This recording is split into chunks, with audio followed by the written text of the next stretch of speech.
नमस्कार विद्यार्थी मित्रांनो, टीसीसी मध्ये तुमचं स्वागत आहे. आपण बघताय strength of material chapter number first movement of inertia आणि आपला टॉपिक चालू आहे सेक्शन.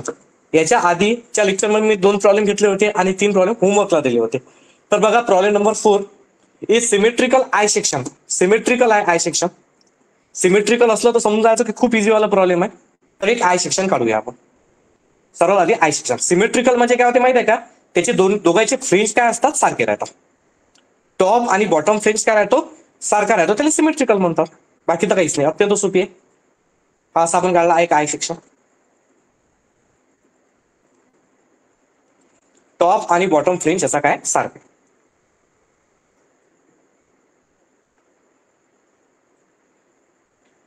आता टॉप आणि बॉटम फ्रेंच सारखा आहे तर चेक करूया आता काय काय दिलेलं आहे.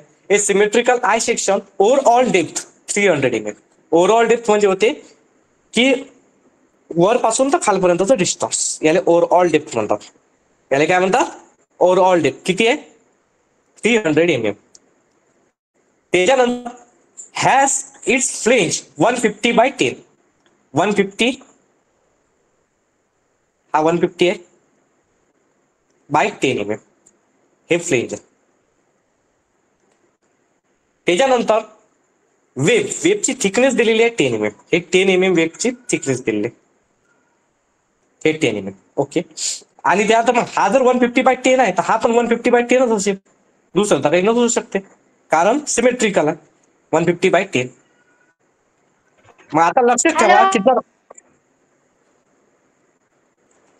आता लक्ष द्या की आता आपल्याला हे वेब काढायची आहे. वेब आता लॉजिकला बरं की वेब किती असेल टोटल. हे बघा टोटल डिस्टन्स किती आहे, 300 mm आहे. टोटल डिस्टन्स किती आहे, 300. तर 300 मधून वरचे 10 मायनस करसाल तुम्ही आणि खालचे 10 मायनस करसाल, कारण की मधातला डिस्टन्स काढायचा ना आपल्याला. एवढं तर 10 आहे, एवढं हे डिस्टन्स काढायचं आहे.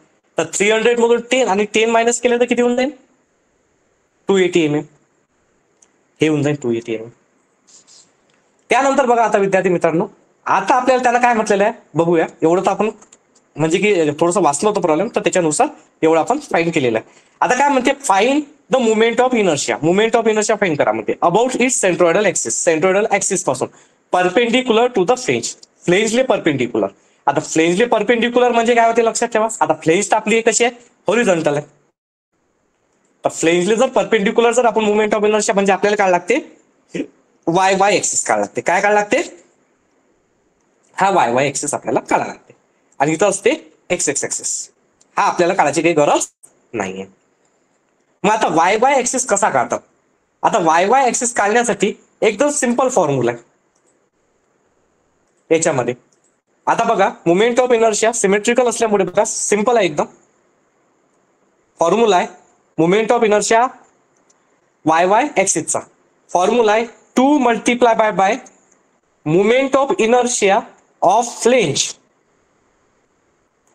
2 multiply by movement of inertia of flange plus movement of inertia of web. काय फॉर्म्युला आहे, 2 multiply by movement of inertia of flange plus movement of inertia of web. आता लक्षात ठेवा, आता फ्लेंज आणि वेब, तर आता आपल्याला बी डी करायला लागते याच्यात, कारण की सर्व कशात रेक्टेंगलात. तर आता सर्वात आधी याचा बी, फ्लेंजचा बी किती आहे, बी म्हणजे होते ब्रेथ. ब्रेथ म्हणजे होते आडवं डिस्टन्स. आडवं डिस्टन्स किती आहे, 150. इथे घेतला आपण 150 mm. आणि डी म्हणजे काय होते, उभं डिस्टन्स. फ्लेंजचं उभं डिस्टन्स किती आहे सांगा बरं, उभं डिस्टन्स किती, 10 mm. बीडी याले 1 आणि वाले 1 म्हणून. तसंच आहे की बघा movement of inertia of web याचा पण बघा बी म्हणजे होते आडवं डिस्टन्स, म्हणजे आता सेकंड होऊन जाईल बी. किती आहे आडवं डिस्टन्स वेबचं, 10 mm. आणि डी म्हणजे होते उभं डिस्टन्स, डेप्थ किती आहे, 280 mm. आणि आता इथे एक फॉर्म्युला लावू आपण. आता लक्षात ठेवा कोणता ऍक्सिस आहे, वाय ऍक्सिस आहे. फॉर्म्युला काय, मग फॉर्म्युला असेल 2 इंटू मुवमेंट. आता रेक्टेंगलचा मुवमेंट ऑफ इनर्शिया फॉर्म्युला काय, बी. आता लक्षात द्या वाय ऍक्सिस आहे म्हणून बी ले क्यूब, बी क्यूब डी अपॉन 12. बी क्यूब बी क्यूब डी अपॉन 12 प्लस इथं पण सेम फॉर्म्युला बी क्यूब डी अपॉन 12. फक्त इथं एकच आहे की इथं इथं 1 1 येते आणि इथं 2 2 येईल. कारण की दोन आहेत ना रेक्टँगल, एक हा पहिला रेक्टँगल आहे हा आणि हा सेकंड वाला, त्याच्यामुळे ही व्हॅल्यू याच्यात पुट अप करूया. तर 2 इंटू बी वन किती आहे 150, 150चा क्यूब D1 किती आहे 10 अपॉन 12. B2 किती आहे 10, 10चा क्यूब इथं 280 अपॉन 12 आणि हे कॅल्शियम मध्ये टाकूया. सिंपल आहे एकदम problem. I Y Y axis. तर काय येणार आहे चेक करूया कॅल्शियम मध्ये. सर्वात आधी 2 मल्टिप्लाय बाय मग इथं 150चा क्यूब इंटू 10 अपॉन 12 प्लस असंच टाका कॅल्शियम 10चा क्यूब इंटू 280 अपॉन 12 आणि त्यानंतर ENG बटन दाबलं. तर ENG बटन दाबलं आन्सर येणार आहे 5.648 into 10 to the power 6 mm to the power 4. बस प्रॉब्लेम इज सॉल्व. हे प्रॉब्लेम विद्यार्थी मित्रांनो इथं काय झालेलं आहे सॉल्व्ह झालेला आहे. सिंपल होतं. लक्षात ठेवता फ्लेनचा जो रेक्टेंग्युलर आहे पार्ट आपला हा रेक्टेंग्युलर पार्ट आहे. मी तुम्हाला एकाकडे हायलाइट करून पण दाखवतो जेणेकरून तुम्हाला समजून जाईल. हा फ्लेन जे आपला हा हायलाइट केला. तर बघा हे आहे 150. बी म्हणजे आडवं डिस्टन्स आणि डी म्हणजे उभं डिस्टन्स असते डेप्थ. आणि त्यानंतर या दोघांचं सारखं असल्यामुळे आपण 2 टाइम्स घेतलं. आणि मुवमेंट ऑफ इनर्शिया वेव्ह म्हणजे आता हा हा रेक्टेंगल हा. तर याच्यामध्ये काय आलं आडवं डिस्टन्स किती आहे 10 आणि उभं डिस्टन्स किती आहे 280 आणि बस फॉर्म्युला लावला आणि आन्सर काढला. बाकी तर काही नाही. Problem is solve. विद्यार्थी मित्रांनो जर समजा तुम्हाला हे प्रॉब्लेम समजलं असेल तर नक्की या व्हिडिओला लाईक करा. चॅनलवर नवीन असाल तर सबस्क्राईब नक्की करा. काही जर अडचण आली तर कमेंट सेक्शन मध्ये तुम्ही मला सांगू शकता. आता घेऊया प्रॉब्लेम नंबर 5. हे पण होमवर्कचा प्रॉब्लेम आहे. प्रॉब्लेम आहे a mild steel I section is 400 mm overall depth with top and bottom flange 100/20 mm आणि वेब थिकनेस दिलेली आहे 10 mm. Find I Y Y only. तर बघा आता प्रॉब्लेम कसा करायचा. काय म्हणते माइल स्टील आय सेक्शन, एक आय सेक्शन दिलेलं आहे. आय सेक्शन काढूया. असा आहे तुमचा आय सेक्शन पण कसा आहे तो सिमेट्रिकल आहे. कसा आहे विद्यार्थी मित्रांनो तो सिमेट्रिकल आहे. आता हा सिमेट्रिकल आय सेक्शन असल्यामुळे दोघांचे जे फ्लेंज आहेत हे सारखे आहेत. हे झाले फ्लेंज सारखे. त्यानंतर मग आता एवढं तर सारखंच आहे. आता बघूया ओव्हरऑल डेप्थ दिली आहे 400 mm. हे पहा 400 mm ओव्हरऑल डेप्थ. आता तुम्हाला माहित असणं पाहिजे की ओव्हरऑल डेप्थ म्हणजे कशाला म्हणतात वरून तर खालपर्यंतचं पूर्ण डिस्टन्स म्हणजे हे आहे ओव्हरऑल डेप्थ. त्याच्यानंतर टॉप फ्लेंज किती आहे टॉप अँड बॉटम फ्लेंज आहे 100/20.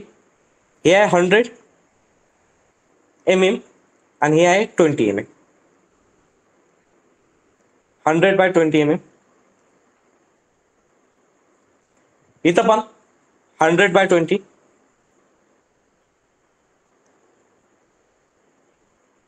100 mm by 20 mm. त्याच्यानंतर लक्ष द्या त्यांना काय म्हणते वेब थिकनेस. वेब थिकनेस किती आहे 10. हा याला वेब म्हणतात. या मधातला तो दंड आहे ना त्याला वेब म्हणतात. हा 10 mm. आता हे पण डिस्टन्स काय लागते आपल्याला. आता हे डिस्टन्स जर काढायचं असेल तर किती 400 मधून 400 मधून 20 गेले आणि 20 गेले म्हणजे 40 मायनस केले तर 360 बनतात. हे आहे 360 mm. आता आपल्याला काय म्हणते find the movement of inertia Y Y axis. Movement of inertia आपल्याला वाय वाय एक्सिस काढायचा. हा मुवमेंट ऑफ इनर्शियाचा वाय वाय एक्सिस आपल्याला काढायचा. हा वाय वाय एक्सिस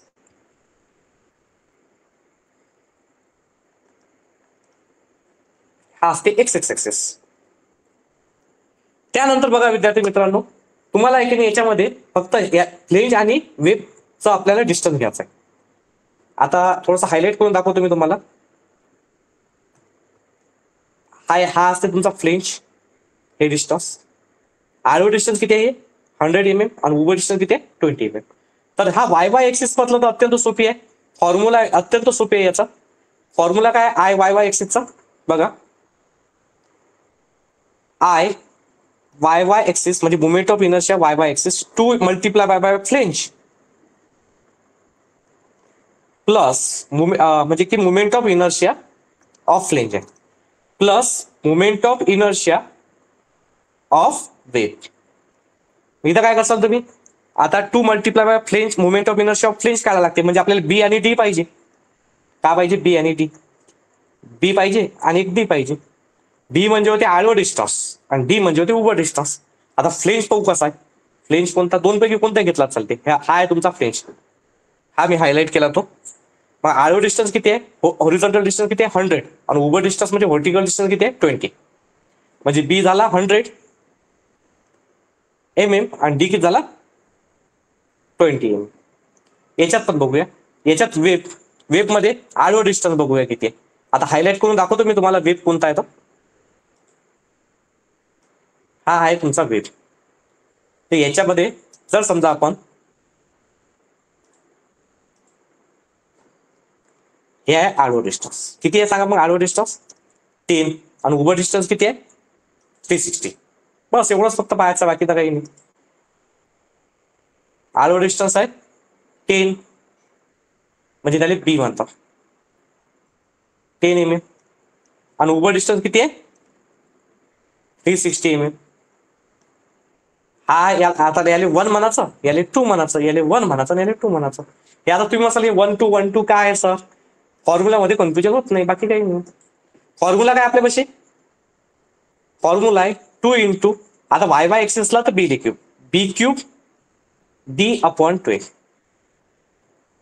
प्लस इथं पण सेमच फॉर्म्युला लागेल बी क्यूब डी अपॉन 12. फक्त हा होऊन जाईल 1 1 हा होऊन जाईल 2 2 बस बाकी तर काही नाही. म्हणजे कसं येणार बघा आता 2 मल्टिप्लाय बाय बी बी किती आहे